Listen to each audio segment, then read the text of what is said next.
CH 채널 커피와 건강 이야기 두 번째로 준비한 영상은 왜 커피를 마셨는데도 피곤한 이유가 뭘까에 대한 내용입니다. 질문. 보통 우리가 커피를 마시는 경우 피로를 덜거나 졸음을 깨기 위해 마시는데 커피를 마셨는데 오히려 더 피로를 느끼고 졸리는 이유가 뭔가요? 답변. 그럼 커피가 어떻게 당신을 혹은 우리를 피곤하게 만들까? 사실 커피 그 자체는 사람을 피곤하게 하지 않지만 커피에 들어있는 카페인이 몸에 미치는 영향은 때때로 피곤함을 유발하는데 커피 한 잔이 누군가를 피곤하게 만드는 몇 가지 이유는 다음과 같습니다. 첫째, 아데노신 수치의 회복입니다. 우리가 잠이 부족할 때 더 많은 양을 방출하는 아데노신은 졸음을 유발하는 뇌 화학물질입니다. 깨어있는 시간에는 증가하고 잠자는 시간에는 감소하는 아데노신은 수면 각성 주기를 관장합니다. 그런데 우리가 마시는 커피가 카페인을 이용 아데노신 수용체를 차단하여 졸음을 줄이고 각성을 촉진합니다. 즉 카페인이 아데노신 수용체가 결합할 자리에 대신 들어가 결합함으로써 수면 준비가 아닌 각성 신호를 보내는 것입니다.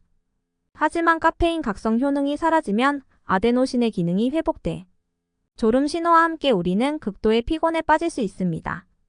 둘째, 카페인의 내성이 생기는 경우입니다. 커피가 우리를 피곤하게 만드는 것이 아니라 같은 커피를 마셔도 예전처럼 각성 효과가 나타나지 않는 경우입니다. 이는 사람들이 알코올에 대한 내성을 키우는 것처럼 유사하게 카페인 내성이 생기는 것입니다. 결과적으로 동일한 양의 카페인을 섭취해도 시간이 지남에 따라 동일한 긍정적인 효과가 나타나지 않자 카페인 각성 효과를 얻기 위해 더 많은 커피를 마시는 커피 의존 현상을 심화시킵니다. 그래서 조금이라도 카페인이 부족하면 그때부터 금단 현상으로 인한 두통이나 피로감 등이 나타납니다. 셋째, 혈당 수치의 변화입니다.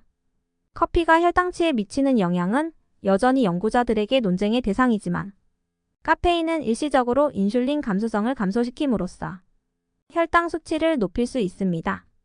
이런 경우 혈당이 높은 사람들은 그들의 혈당 수치가 정상으로 돌아올 때까지 두통, 피로를 경험할 수 있습니다. 넷째, 스트레스 유발입니다. 스트레스는 신체에 큰 피해를 주는데 유감스럽게도 카페인이 이러한 감정에 기여할 수 있습니다. 우리가 스트레스를 받을 때 신체는 코르티솔 호르몬을 분비하여 신체의 높은 긴장 상태가 유지됩니다.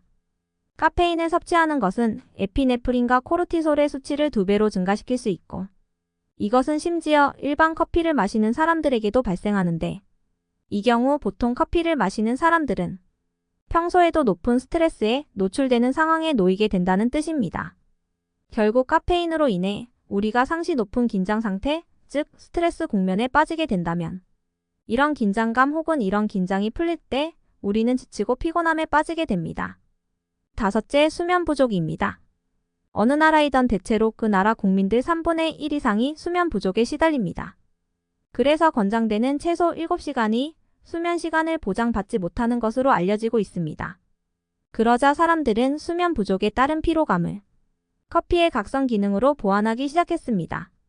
하지만 커피가 근본적인 수면 부족에서 오는 피로를 풀어주는 것은 아닙니다. 그런데도 사람들은 당장의 피로를 극복하기 위해 더 많은 커피를 마시는 역효과에 빠지면서 궁극적으로 커피가 수면을 방해하는 요소가 되어 장기적으로 더 많은 피로를 유발하게 됩니다. 여섯째, 탈수 현상입니다. 커피를 마시면 화장실 출입이 잦아진다는 것은 확실합니다. 이러한 화장실 출입은 밤새 잠을 설치게 하면서 그 다음날 더 피곤을 가중시킵니다. 그리고 하루 5잔 이상과 같이 과도한 커피 섭취는 커피가 이뇨제로 작용, 가벼운 탈수를 동반할 수 있는데 이런 경미한 탈수라 하더라도 인지 능력과 기억력을 손상시키며 불안과 긴장을 증가시킬 수 있습니다. 그리고 탈수 현상 자체가 피로를 유발할 수 있습니다. 일곱 번째, 유전학 즉 유전적 요인입니다. 더 많은 연구가 필요하지만 연구자들은 유전학이 개인이 카페인에 반응하는 방식에 영향을 미친다고 보고 있습니다. 특정 유전자가 있으면 불안이나 수면 장애와 같은 카페인의 부정적인 영향에 더 민감해지기도 하는데 이런 상태에서 카페인 섭취는 수면에 부정적인 영향을 미치면서 결과적으로 주간 피로를 압박할 수 있습니다. 그리고 드물지만 사람들 중 희귀질환 혹은 CBS 699 돌연변이 또는 유황산화효소 돌연변이가 있을 수 있는데 이러한 돌연변이로 인해 신체는 유황 및 인이 많이 함유된 식품을 적절하게 대사할 수 없습니다. 그런데 커피에는 유황과 인이 매우 많이 함유되어 있어 신체가 이것을 대사하기 위해 신체 내부에서 많은 에너지를 끌어쓰게 되는데 이 과정에서 피곤과 졸림을 유발하게 됩니다. 8번째, 카페인 대사 능력입니다. 모든 사람이 카페인을 대사하는 능력이 같은 것은 아닙니다. 카페인을 천천히 대사하면 다른 사람들처럼 빨리 정신을 차리지 못할 수 있습니다. 반대로 카페인을 빠르게 대사하면 영향을 덜 받거나 더 빨리 소모되어 더 빨리 졸림을 느낄 수 있습니다.